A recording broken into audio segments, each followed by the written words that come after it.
What if the most important decision of your life wasn't made in a boardroom, but on a rain-slicked pavement outside a greasy spoon diner? What if it wasn't a choice at all, but a simple, unthinking act of kindness? For Maya Reed, a 24-year-old waitress drowning in debt and despair, giving away her only umbrella to a shivering old stranger, was just another Tuesday. She thought she was just keeping an old man from catching a cold. She had no idea she was stepping into a meticulously crafted test, a final desperate search by a dying billionaire for a worthy soul. This isn't a fairy tale. This is the story of how one small act of generosity ignited a war for a $10 billion empire. The rain didn't just fall, it assaulted the city. It hammered against the panoramic windows of the corner griddle, a diner that had seen better decades, its neon sign flickering like a dying heartbeat against the bruised twilight sky. Inside, the air was thick with the smell of stale coffee, sizzling grease, and the quiet desperation of people with nowhere else to be. For Maya Reed, this was the scent of her life. Every drip from the leaky ceiling vent, every clatter of a cheap ceramic plate was a note in the dreary symphony of her existence. At 24, she felt 40.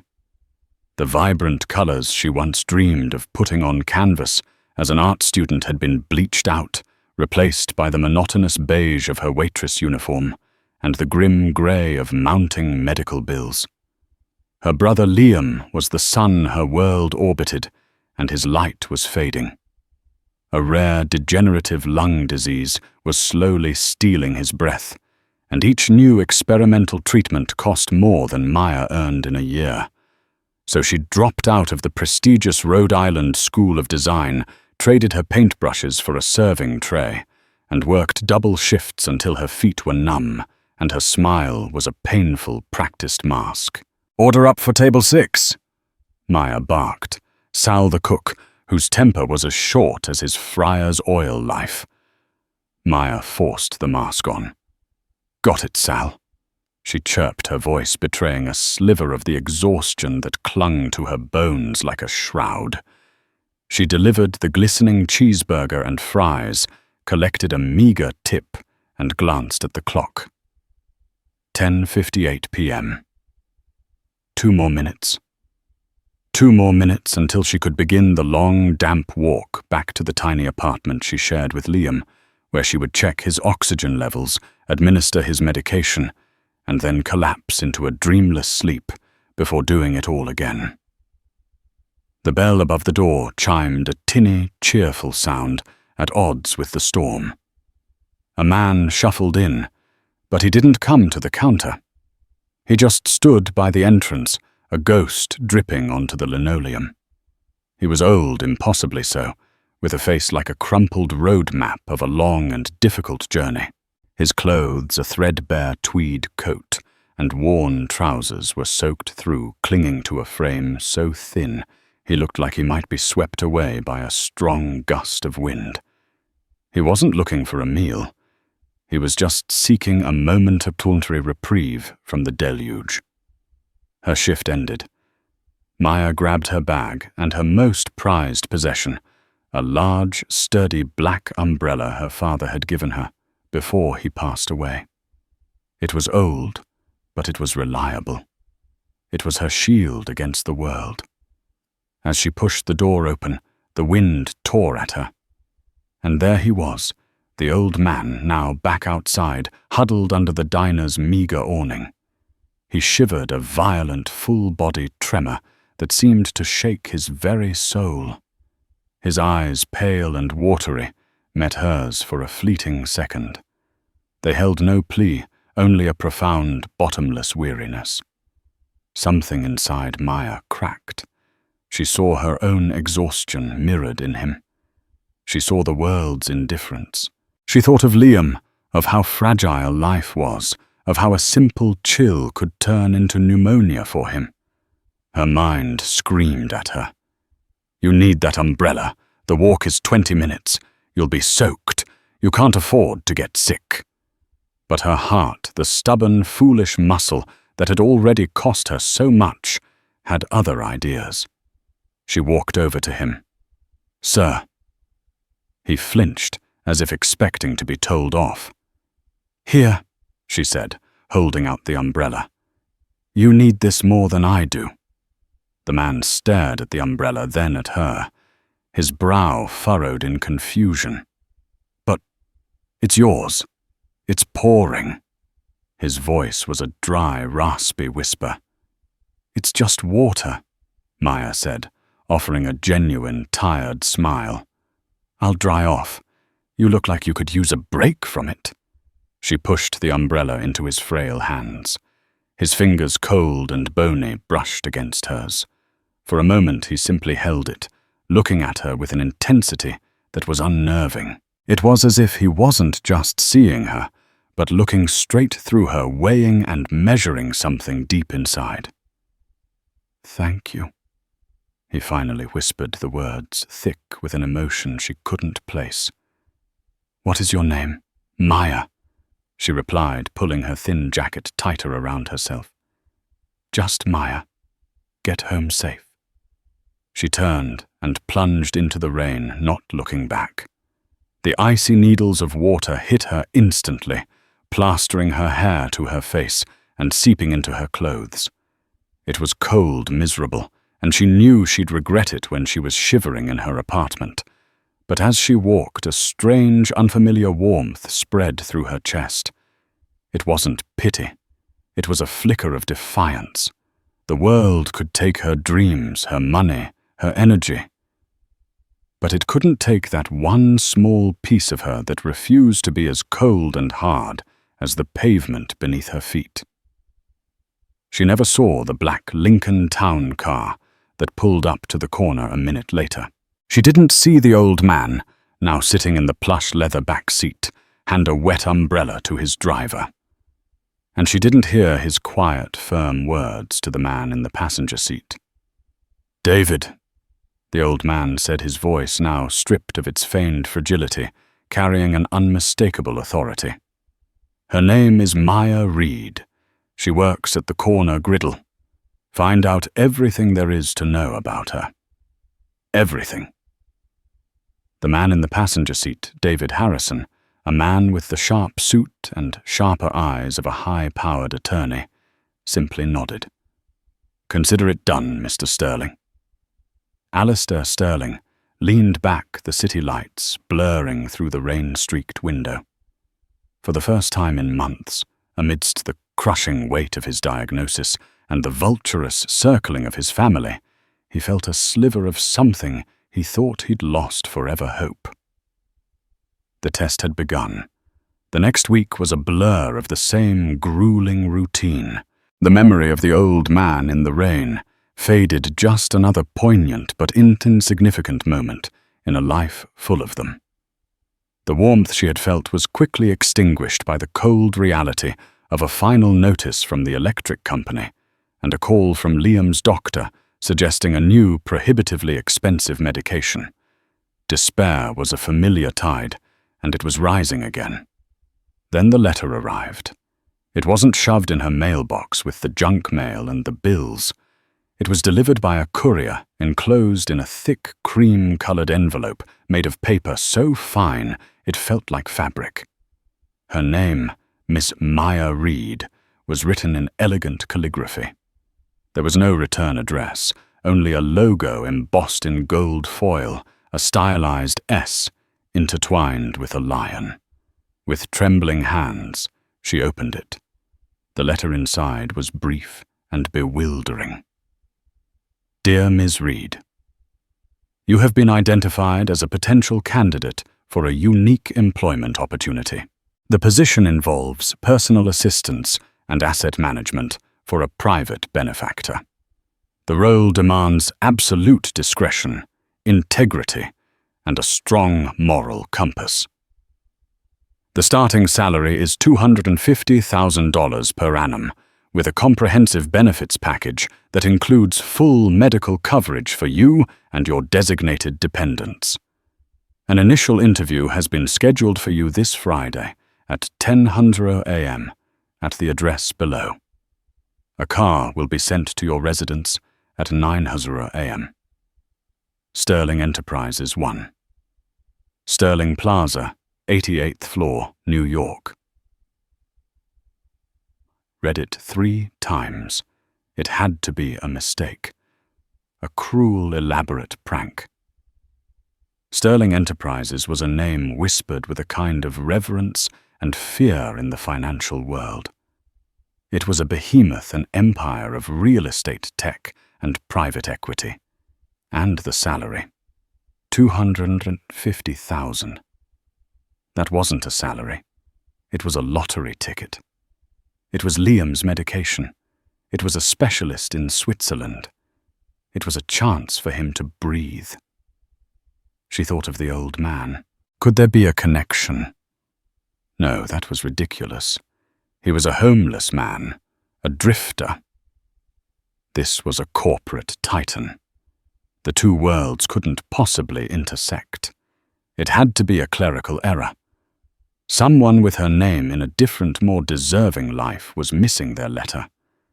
But what if it wasn't? The what if was a dangerous spark. For the first time in years, it wasn't a what if, tinged with fear. What if Liam gets worse? But one shimmering with possibility. On Friday morning, precisely at 9:00 a.m., a gleaming black sedan, the same model as the Lincoln she hadn't seen, purred to a stop outside her crumbling apartment building. The driver, a stoic man in a black suit, held the door open for her. Maya, wearing her only decent blouse and a pair of slacks she'd bought from a thrift store, felt like an imposter stepping into a chariot. Sterling Plaza was not a building. It was a monument to power. A spear of glass and steel that pierced the clouds. The lobby was a cavern of white marble and hushed importance, where people moved with the kind of effortless confidence that came from owning the world. The elevator ascended to the 88th floor with a silent, stomach-lurching speed. She was led into an office that was larger than her entire apartment. One wall was a solid pane of glass, offering a godlike view of the city below. The man who stood to greet her was the same man who had been in the passenger seat of Alistair's car. "Ms. Reed, I am David Harrison, Chief Counsel for Sterling Enterprises," he said, his voice calm and measured. He gestured to a leather chair. "Please have a seat." The interview was unlike any she could have imagined. Harrison didn't ask about her work experience or her education. He didn't seem to care that her resume consisted of a dropped art degree and 5 years of slinging hash. Instead, his questions were strangely personal, almost philosophical. "Ms. Reed, what is your opinion on legacy?" he asked, his eyes fixed on her, missing nothing. "Legacy," she stammered. I suppose it's what you leave behind that matters. Not money or buildings, but the effect you have on people." "And what of charity?" "It's essential," she said, thinking of the free clinic that had helped Liam in the early days. "But it should be about lifting people up, not just handing them things, giving them the tools to build their own lives." He presented her with a series of hypothetical scenarios. What would she do if an employee was caught stealing food to feed their family?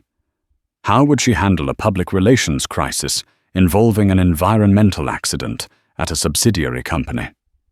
If she had to choose between a project that would generate immense profit but displace a low-income community and a less profitable project that would build a new community center, which would she advocate for, Maya? Answered honestly, drawing from her own hard-won empathy. She spoke of second chances, of corporate responsibility, of the human cost that never appeared on a balance sheet. She had no idea if these were the right answers, but they were her answers.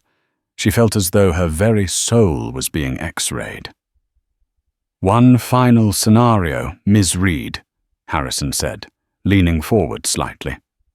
An elderly man, a stranger, is caught in a torrential downpour. He has no coat, no protection.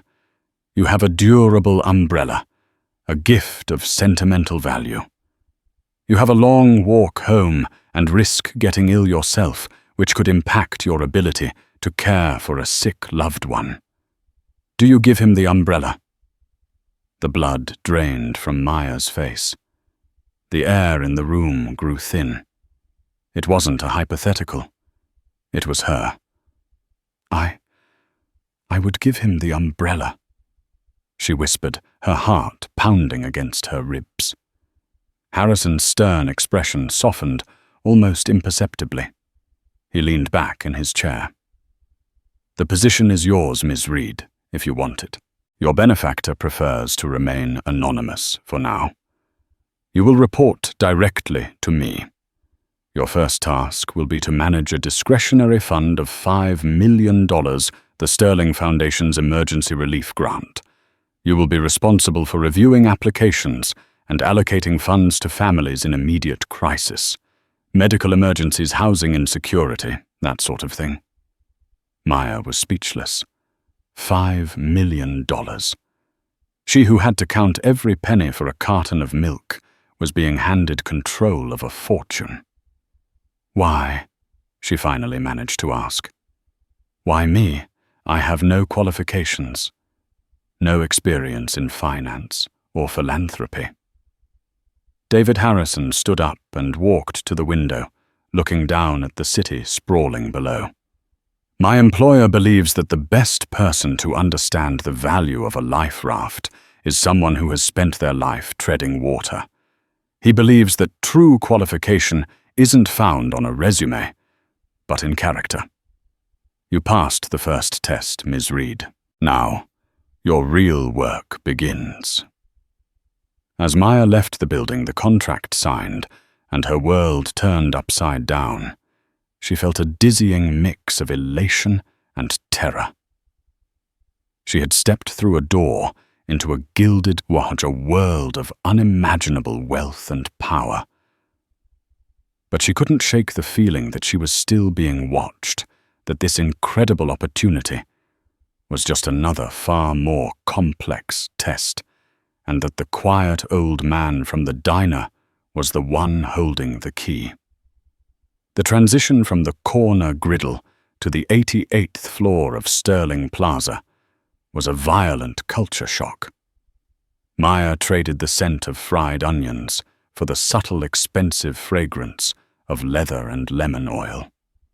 Her worn-out sneakers were replaced by sensible yet elegant flats she bought with her first advance, a transaction that made her feel sick with guilt and giddy with relief. Her new office was a minimalist suite of glass and brushed steel adjacent to David Harrison's. It was a sterile, beautiful space that felt more like a museum than a workplace. For the first week, she felt a paralyzing case of imposter syndrome. Every email she sent, every document she reviewed, was haunted by the fear that someone would tap her on the shoulder and say, "Sorry, there's been a terrible mistake. The diner is 2 blocks south." Her task, managing the emergency relief grant, was daunting. The $5 million sat in an account she controlled, a figure with so many zeros, it seemed abstract. But the applications that flooded her inbox were anything but. They were stories of raw human suffering, echoes of her own life. A single mother whose son needed a heart transplant. A family whose home had burned down, leaving them with nothing but the clothes on their backs. An elderly couple facing eviction because their pensions couldn't cover the rent hike. Each file was a punch to the gut. Initially, she was overwhelmed, wanting to approve every single one. But Harrison had been clear. Her job was to be both compassionate and discerning. To find the cases where the funds would not just be a bandage, but a fulcrum that could genuinely change the trajectory of a life. So Maya did what she knew best. She worked. She stayed late long after the rest of the floor had gone home, the city lights twinkling below like a fallen constellation. She didn't just read the applications, she investigated them. She made quiet, discreet calls. She cross-referenced stories, looked for inconsistencies, but mostly she looked for the spark of resilience, the same spark she nurtured in herself. She learned to read between the lines to see the hope hidden beneath the desperation. She approved a grant for the mother whose son needed a transplant, but also connected her with a foundation that provided long-term housing near the hospital. She denied a request from a man with a history of fraud, but sent him information for a non-profit that offered credit counseling and job placement. She was meticulous, empathetic, and scrupulously fair. Through it all, the identity of her benefactor remained a complete mystery. He was a ghost in the machine, a silent, all-seeing presence. She reported only to Harrison, who would nod gravely at her weekly summaries. "Your work is satisfactory, Ms. Reed," was the highest praise Harrison ever offered, but Maya learned to read the slight relaxing of his jaw as a roaring approval. One afternoon, Harrison handed her a new file thicker than the others. "A special project from our benefactor," he said. "Project Nightingale." Inside was a proposal for a new pediatric respiratory wing at New York General. The plans were ambitious, featuring state-of-the-art equipment, holistic patient care programs, and research facilities. The projected cost was $50 million. "Our benefactor is considering funding this," Harrison explained. "However, he has concerns about the hospital's administration and the chief of surgery, Dr. Alistair Croft. He wants you to do a full due diligence report. Go to the hospital. Be discreet.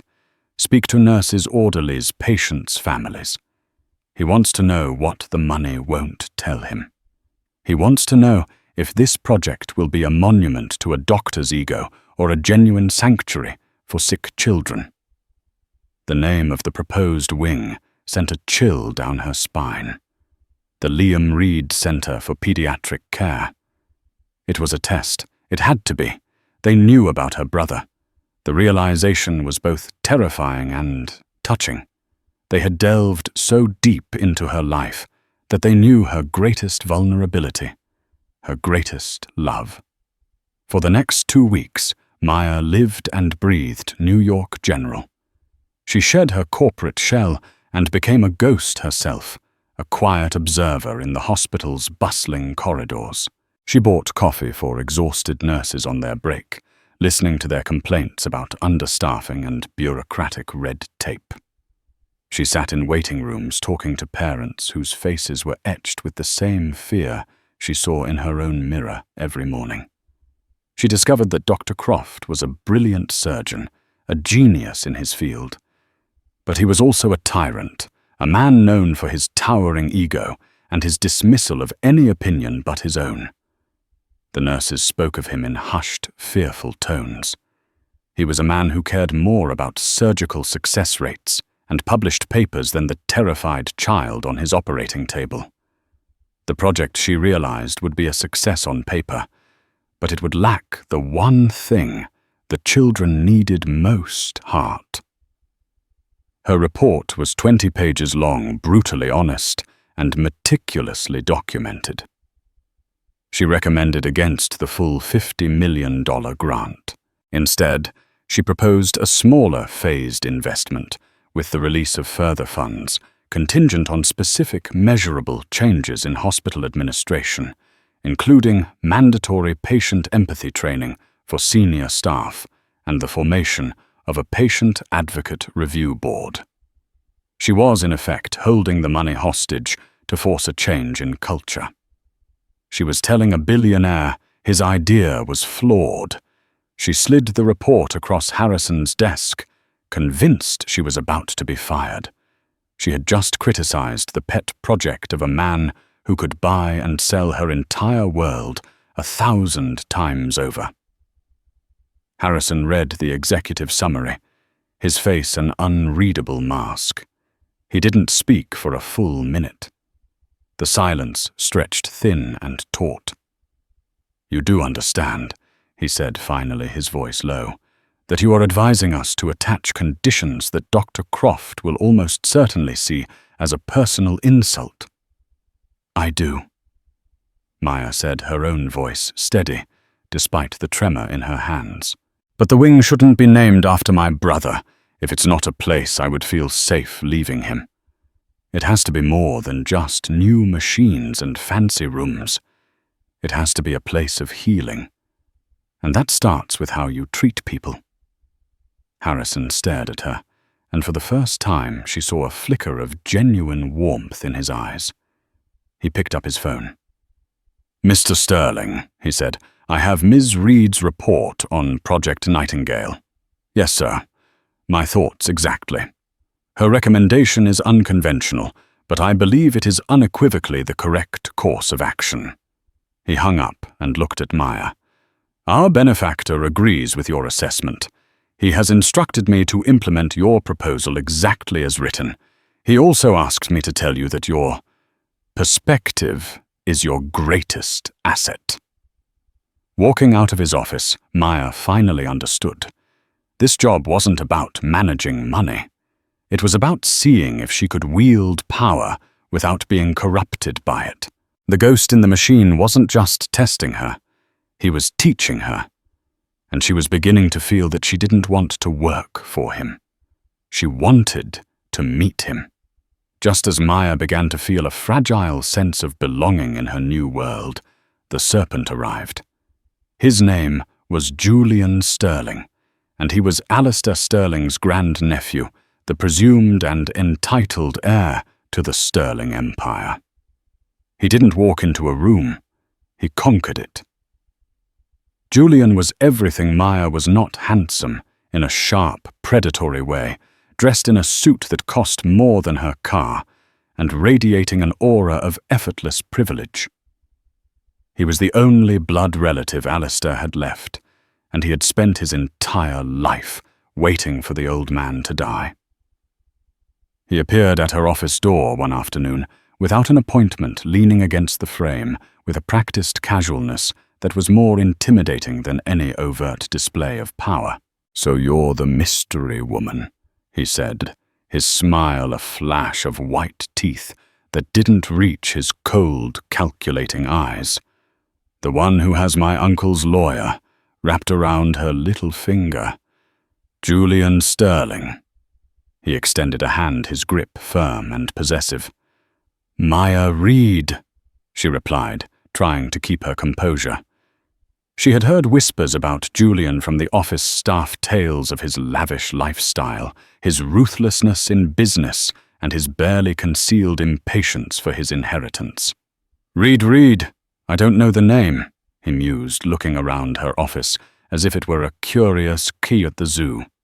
"Tell me, Maya, what does a girl from wherever it is you're from do to so impress a man like David Harrison?" "My Uncle Alistair hasn't personally hired anyone in 20 years. The question hung in the air, thick with insinuation. "I manage the emergency relief grant for the foundation," Maya said, her voice cooler than she felt. "Ah, the charity slush fund. Cute," Julian sneered. "Giving my money away to the less fortunate. How noble." "Listen, Maya from the diner," he said, dropping the pretense of politeness and stepping closer, his voice a low threat. "I don't know what game you're playing, and I don't know what angle you're working, but let me make one thing crystal clear. That old man in the penthouse is my family. That company, this building, it's all my birthright. You are a temporary amusement, a nobody. Do not get in my way."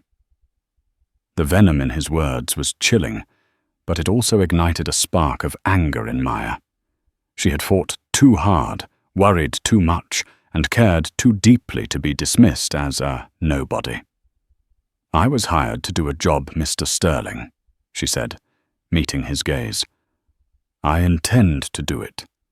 Now, if you'll excuse me, I have work to do." Julian's eyes narrowed. He was not used to being dismissed.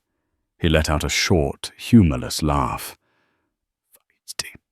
"I see the appeal.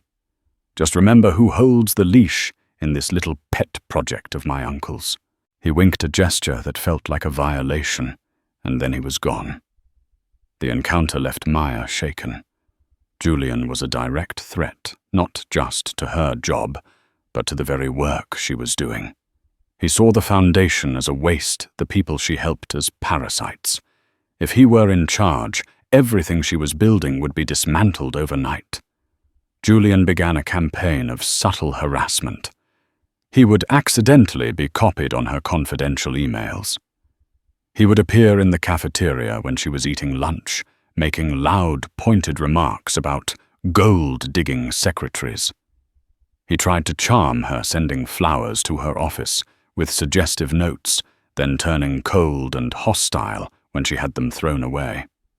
It was a classic abuser's tactic: destabilize, intimidate, and control.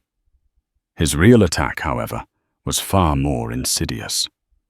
A few weeks later, Harrison called Maya into his office.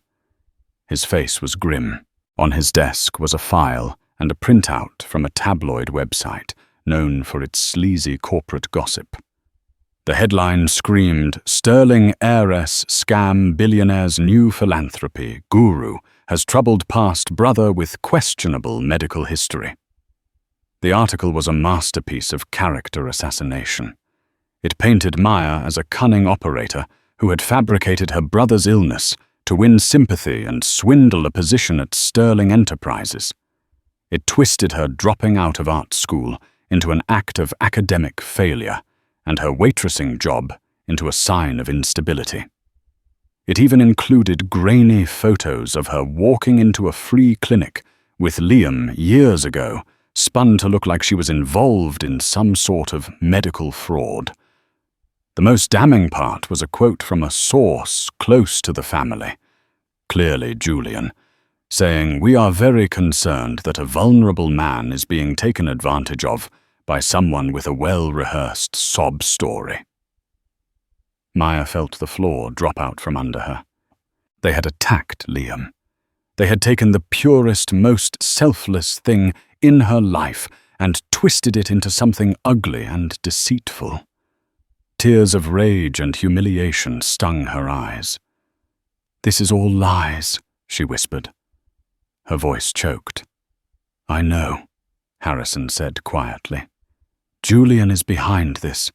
He's trying to discredit you, to force our benefactor to cut you loose." "Will he?"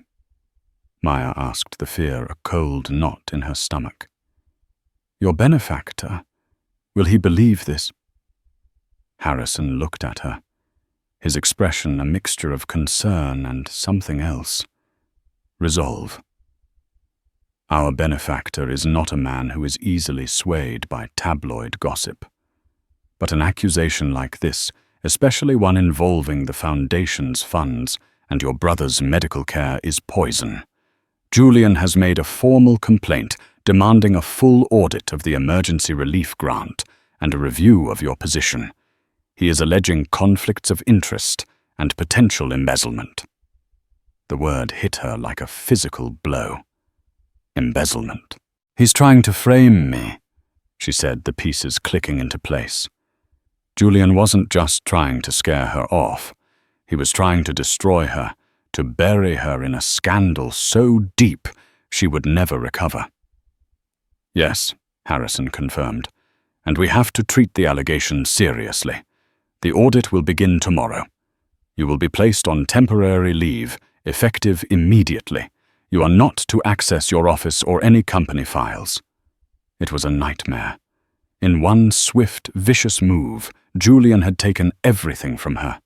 Her job, her reputation, her ability to help Liam. She was locked out, silenced, and accused. The serpent had struck, and as she rode the elevator down her career and her future in ashes, Maya felt the crushing, terrifying reality of the world she had entered. She wasn't just fighting for a job anymore. She was fighting for her life. The suspension felt like a death sentence. Maya was cast out of the gleaming tower and thrown back into the grey reality of her life. But now, with the added weight of public shame and a terrifying accusation hanging over her head. The tabloid story had spread. Neighbors in her building looked at her with suspicion. Her phone buzzed with notifications from cruel strangers on the internet. She felt like a pariah. Worse, Liam had seen the article. He was devastated not for himself, but for her. "They're turning your kindness into a weapon against you, Maya," he'd said, his voice weak but full of a fury she rarely saw in him. "Don't let them win." His words became her mantra. She wouldn't let Julian Sterling win. He had underestimated her. He thought that by cutting her off from the company, he had rendered her powerless. But he was wrong. Her power had never come from the 88th floor. It came from the grit and resilience she'd learned on the streets below. She was locked out of her office, but she still had her mind. She spent 2 sleepless nights replaying every single grant she had approved, every file she had ever touched. Julian needed more than just a slanderous article. He needed evidence, something to make his accusation of embezzlement stick. He must have planted something. But what? And how? The answer, she realized, had to be in the numbers. He would have manipulated a financial record, created a transaction that looked like she was siphoning money. She needed access to the grant's financial ledger. But how Harrison had been firm. No contact with the company. Then she remembered something. During her due diligence on Project Nightingale, she had worked with a junior accountant in the hospital's finance department, a young woman named Clara, who was sharp, overworked, and deeply cynical about the hospital's administration. Maya had not only listened to her complaints, but had also anonymously submitted a recommendation to Harrison that Clara's efficiency and integrity be noted. Maya had helped her without wanting anything in return. It was a long shot, but it was the only one she had. She found Clara's personal email from an old exchange and sent a desperate, cryptic message. "Need your help. It's about Project Nightingale and fairness. Can you meet off the record?" They met at a hole-in-the-wall coffee shop miles from the hospital or Sterling Plaza. Clara was wary, but she came. Maya laid out the situation, not the full story of the inheritance test, but the accusation Julian had leveled against her. "He's trying to destroy the project, and me along with it," Maya explained. "He must have falsified a record in the Foundation's accounts. I can't access them. But the Foundation's grants are processed through a third-party payment system. The hospital would have a record of every dollar it received from the Sterling Foundation. I need to see the incoming transaction logs for the last 3 months." Clara hesitated. "This is my job, Maya." "I know," Maya said, her voice pleading. "But you know what's right.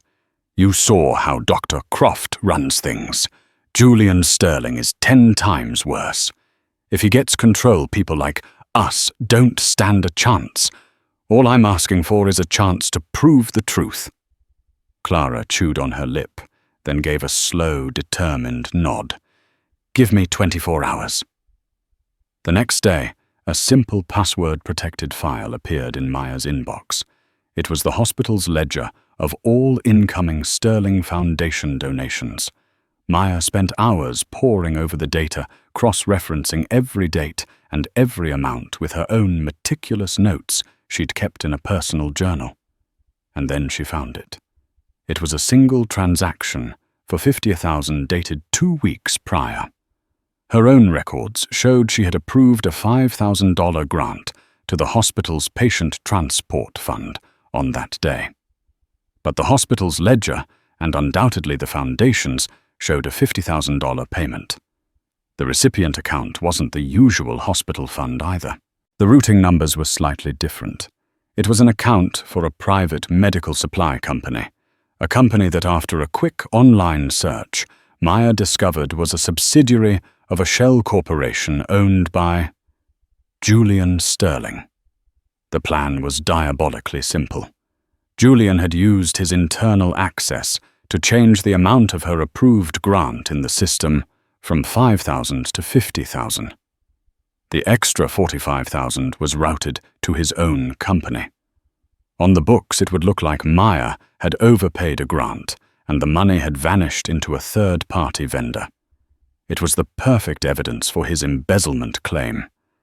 He had used her own signature on the initial smaller grant to authorize a much larger fraudulent one.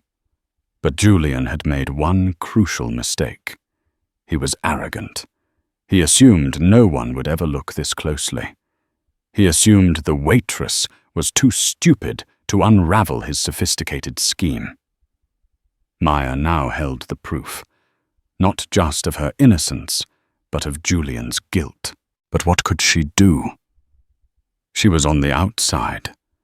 She thought about sending it to Harrison, but she didn't know how deep Julian's influence ran. For a moment, she even considered leaking it to the press and fighting fire with fire. But that wasn't her way. That was Julian's way. Her benefactor, the anonymous ghost, had hired her for her character. This was the ultimate test of it. She had to face the serpent in his own garden. Armed with her evidence, she did the one thing no one would expect. She went back to Sterling Plaza. Her security pass was deactivated, but she didn't try to go to the 88th floor. She waited in the vast marble lobby. At 5:30 p.m., just as she knew he would. Julian Sterling strode towards the exit, laughing with a pair of sycophantic executives.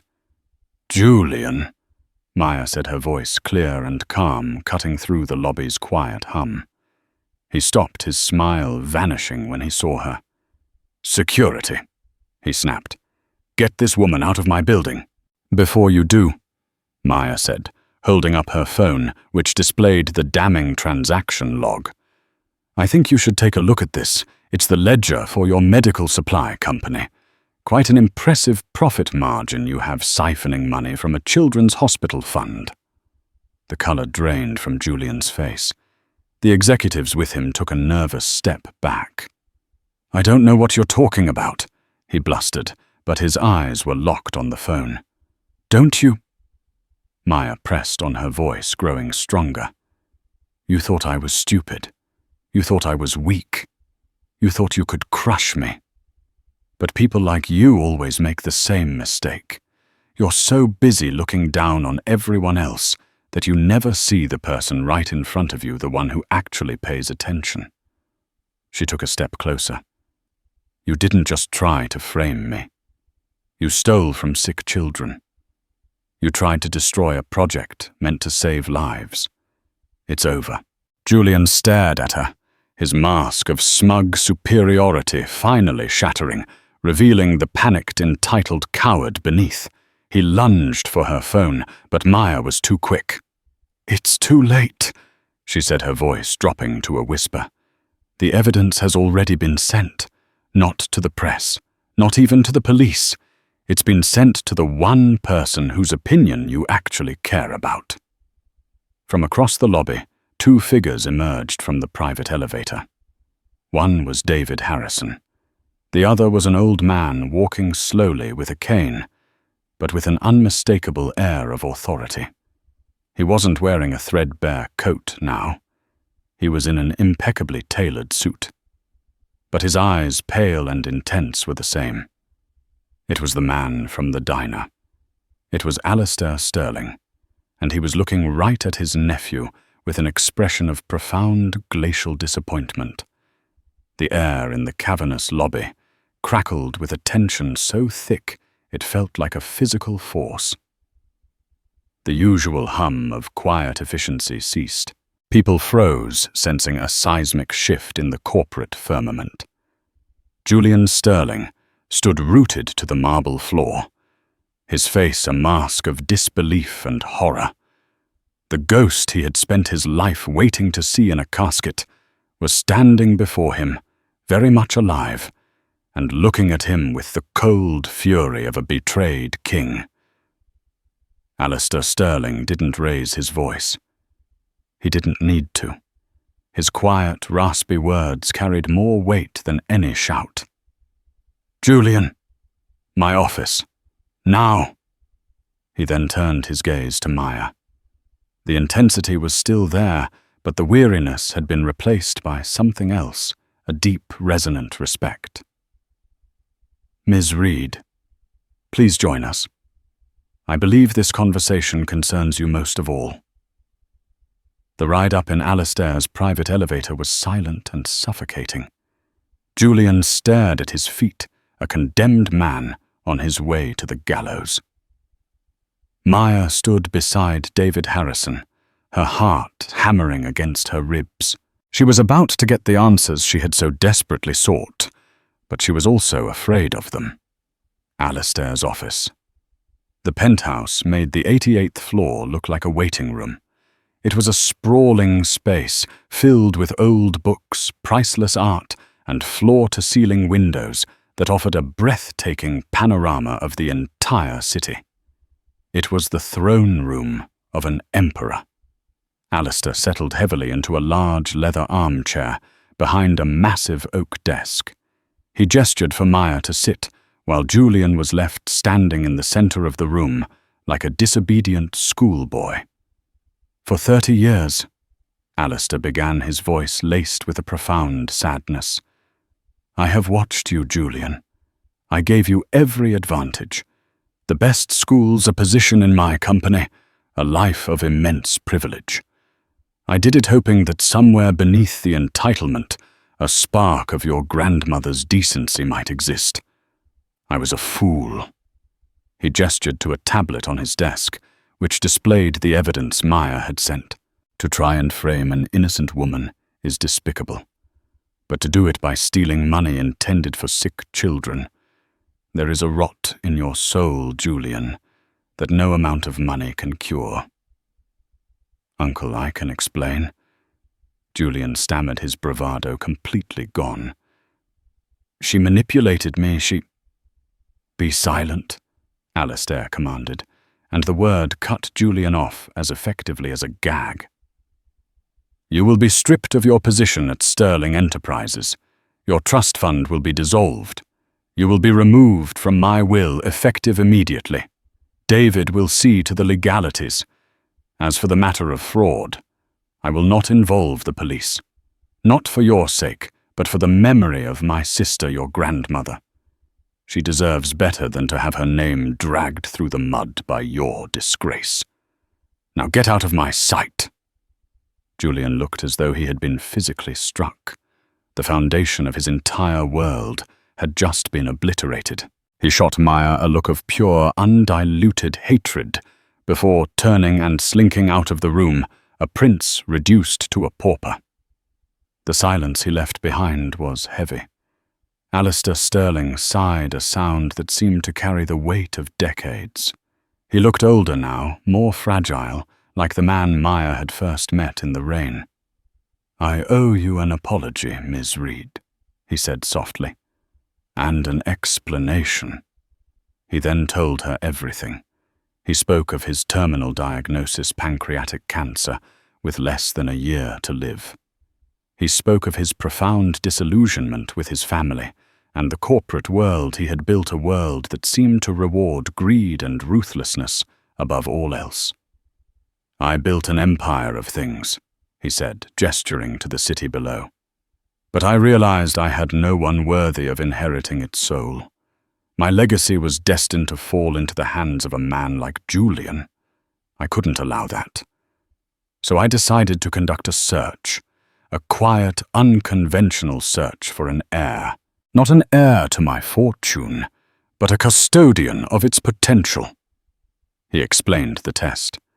How he had spent weeks observing the city's forgotten corners, dressed as a man with nothing, looking for a single, unprompted act of human decency. "That night in the rain," he said, his eyes meeting hers, I had been standing out there for 2 hours. Dozens of people walked by. They averted their eyes. They pretended not to see me. You were the only one. You were tired, you were struggling, but you still performed an act of grace, expecting nothing in return. You gave away something you needed to a person you thought had less. That was the spark I was looking for.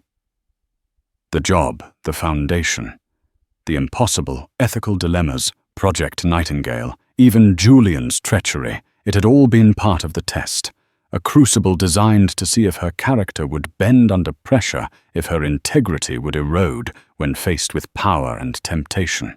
David, Alistair said, looking at his lawyer, thought I was a sentimental old fool.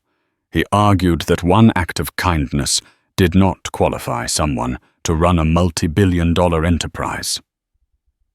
I was wrong, Harrison stated, his voice devoid of its usual stiffness, replaced by genuine sincerity. Your performance, Ms. Reed, particularly in the face of Mr. Sterling's recent activities, has been more than exemplary. It has been remarkable. Alistair leaned forward, his expression grave.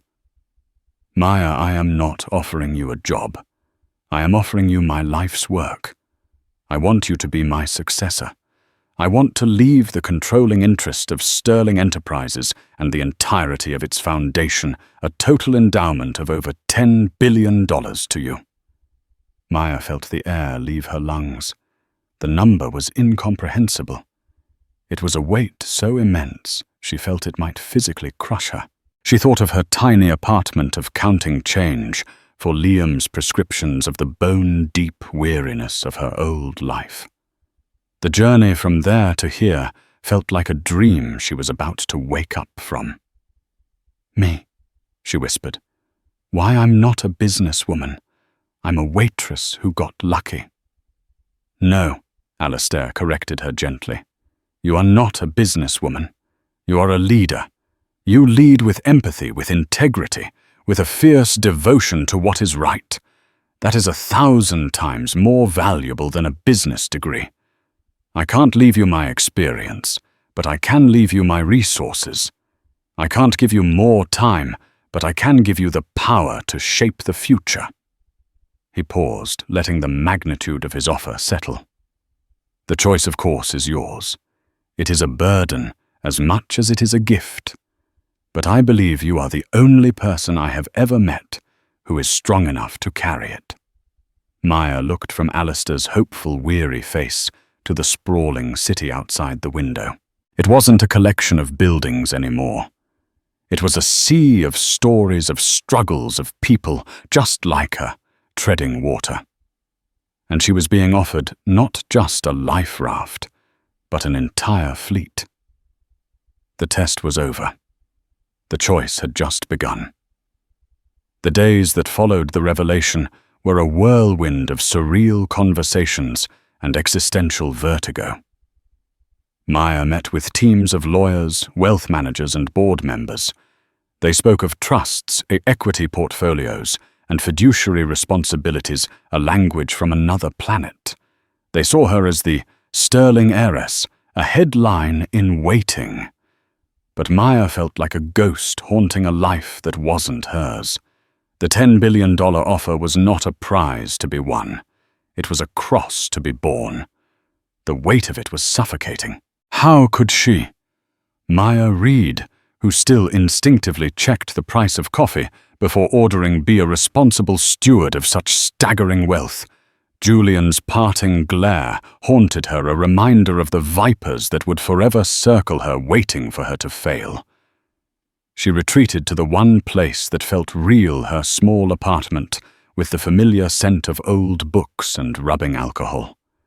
She sat by Liam's bedside, watching the gentle rise and fall of his chest, a rhythm that had dictated the pace of her life for so long. I can't do it, Liam, she confessed one evening, her voice barely a whisper. It's too much. These people, they live in a different world. They'll eat me alive. I should just take enough for your treatments and walk away. Liam, who had been listening quietly, turned his head on the pillow. His breathing was labored, but his eyes were clear and sharp. "When you were at RASD," he began, his voice soft, "you had that one professor, the one you hated, Professor Davies. The one who told you your work was technically proficient but emotionally vacant." Maya winced at the memory. "What about him? You didn't quit," Liam continued. "You spent the entire semester locked in your studio. You didn't just paint, you bled onto the canvas, your final project, that portrait of Dad. It was so full of life and pain and love that Davies cried during your critique. You didn't run from the challenge, Maya. You faced it. You proved him wrong by being more yourself, not less." He reached out and took her hand, his grip surprisingly strong. "This is the same thing. Alistair Sterling didn't choose a businesswoman. He chose you. The girl who shares her umbrella. The woman who fights for nurses and parents in a hospital boardroom. The sister who gives up her own dreams to help her brother breathe. Don't let their world change you, Maya. You go in there and change it." His words were a defibrillator to her heart. He was right. Her entire life had been a training ground for this. Her empathy wasn't a weakness, it was her superpower. Her experiences weren't a liability, they were her expertise. The next day she returned to Sterling Plaza, but she didn't go to the penthouse. She went to her old office on the 88th floor. She sat at her desk, the one where she had pored over the stories of families in crisis, and she began to write. She called a meeting with Alistair and David Harrison. She walked in, not as a terrified waitress, but as a woman who had made her choice. She placed a single sheet of paper on Alistair's desk. "Mr. Sterling," she began, her voice firm and clear, "I will accept your offer, but I will not be your successor, not in the way you imagine. I won't be sitting on corporate boards or playing the stock market. That will be David's job as the new CEO of Sterling Enterprises with a board I approve." Harrison looked stunned. Alistair simply raised an eyebrow, intrigued. "My role," Maya continued, "will be to run the Sterling Foundation, and I am not just going to run it. I am going to transform it. The entire $10 billion inheritance will be moved from a private trust into the foundation itself. It will no longer be a side project. It will be the company's entire reason for being." She laid out her vision. The Sterling Foundation would become the most aggressive, innovative, philanthropic organization on the planet. It wouldn't just be about cutting checks. It would be about systemic change. She outlined 3 core pillars. The Liam Reed Initiative for funding radical research into rare diseases. The Corner Griddle Fund for providing no-strings-attached grants and business mentorship to small community-focused entrepreneurs. And the Maya's Canvas Project for fully funding arts education in underserved schools across the country, ensuring no other dreamer had to give up their passion for lack of funds. "The profits from Sterling Enterprises will fuel this mission," she concluded. "We will still be profitable, but our profit will have a purpose beyond just making rich people richer. Our legacy won't be the height of our buildings. It will be the number of lives we lift." Alistair Sterling stared at her, a slow, wondrous smile spreading across his face. He began to laugh, a deep, genuine laugh that turned into a hacking cough, but even through it, his eyes shone with pure, unadulterated joy. "A custodian," he wheezed, looking at Harrison. "I told you I was looking for a custodian. She's not just going to protect the legacy, David. She's going to create a new one, a better one." The final chapter of Maya Reed's old life closed, and a new one began. She never moved into the penthouse. She bought a comfortable, modest house near a new specialized hospital for Liam. Her days were a whirlwind of meetings, but they were with scientists, teachers, and dreamers, not soulless executives. She was still tireless, still driven, but the exhaustion was gone, replaced by a boundless, electrifying sense of purpose. Sometimes late at night she would walk past the corner griddle. She would look at the flickering neon sign and the tired faces inside, and she would remember the girl she used to be. The girl who thought a small act of kindness was insignificant. She knew now that it was the only thing that had ever truly mattered. It was the seed from which an entire forest of hope was now growing, a legacy built not on money, but on the enduring power of a single shared umbrella in a storm. And so Maya Reid's story reminds us that true wealth isn't measured by the zeros in your bank account, but by the richness of your character. It shows that the smallest act of grace, offered without expectation, can echo through the world in ways we can never predict. Maya's life was changed, not by a lottery ticket, but by a choice to see another person struggle and offer them shelter, even if it meant walking through the rain herself. Her story is a powerful testament to the idea that integrity, empathy, and kindness are the most valuable assets any of us will ever possess.